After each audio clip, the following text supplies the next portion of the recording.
What support can be offered by the school?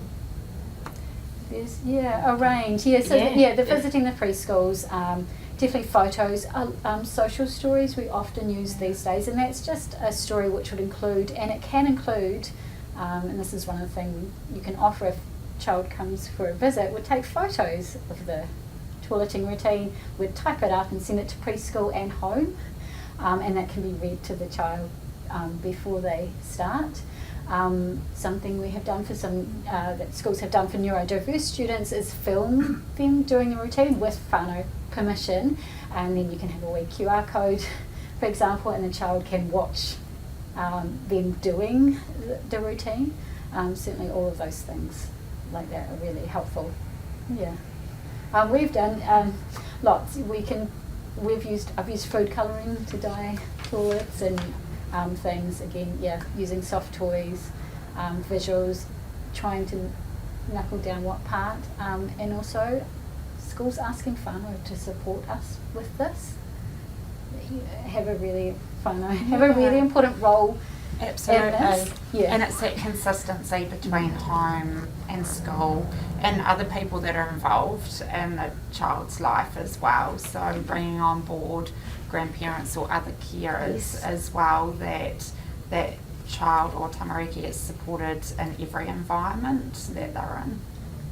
So we often talk a bit about sometimes when things are really frustrating for children, but also for adults, about tapping out, and that's a village approach. So many of us find toilet training very frustrating, and as we've acknowledged, if it's not a positive experience, especially later on, the older your child is, it's going to be even more challenging.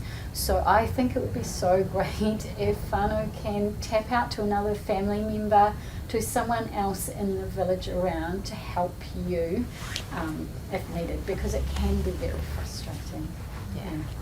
When toilet training my daughter, I'd always say, remember at school they do this, remember the doctor said, and at nans you do this. So it doesn't just look like that mum's just making her do something she doesn't want to do, you know? Yeah, we sometimes talk about being a big school kid now, you know, and we can do this without pressure. I don't know if I can speak to putting too much pressure on children and what that can result in. Yeah, absolutely. Once again, it's just that stressing that positive, fun learning experience as well.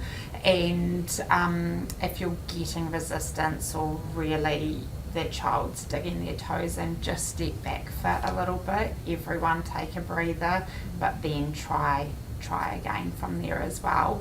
And progress may be that they're no longer hiding behind a couch to go to the toilet.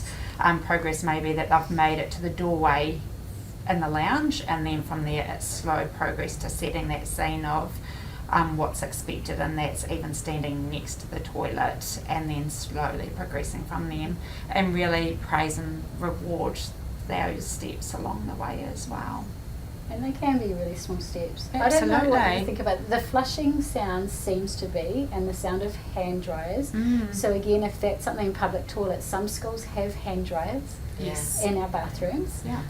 So I don't know, when children are calm, would it be a good idea? You can find flushing sounds on YouTube clips, for example, at a very low level, and then stepping it up if someone has. And I think it's just that conversation, that it's not a scary thing, and to talk your child through what's happening and what they're experiencing, and that it's okay for them to have those feelings, but to make sure that they feel safe and supported through that as well.